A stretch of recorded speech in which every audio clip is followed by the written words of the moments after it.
started organising in a big way in NASUWT, and I'm sure we've done a lot that is very much like what other unions have done. We've actually focused our resources on organising. We've restructured our staffing so that job descriptions of staff are actually focused on recruitment, retention, organising of members. We've made sure that across the whole of the UK we have an organiser in each of the devolved nations and organisers in each of the 9 government regions. We've taken on board the training for both our staff and for our lay activists, and we've drawn very, very heavily on TUC organising strategies and on TUC training, and I have to say I can't praise highly enough the work that TUC has actually done in this area, because we've learnt a huge amount by actually being involved. We've actually had bespoke courses done to tailor those to our own organisation.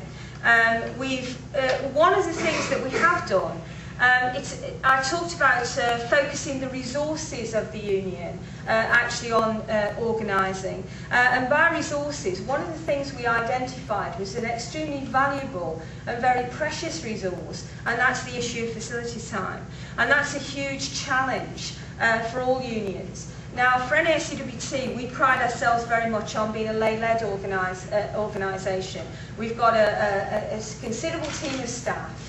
But our policy is determined by our lay activists who are serving teachers and head teachers and who actually operate through our democratic structures. And of course, one of the big challenges of them getting involved and us getting other new activists involved is actually facility time.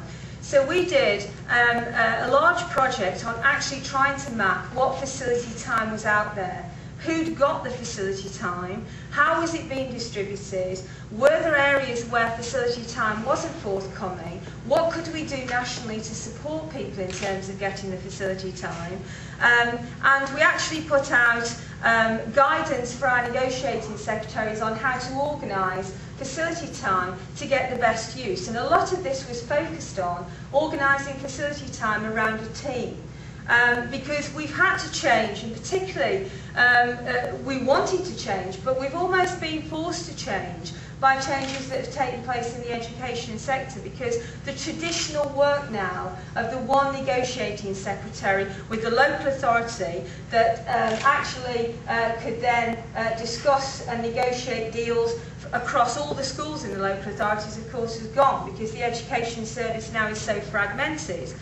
We've got academies that are own employers, we've got foundation schools that are own employers, we've got trust schools that are own employers, we've got a decreasing number of schools that are community schools that still have the direct link with the local authority. And actually that one negotiating secretary with all the facility time, quite frankly, couldn't cope with that.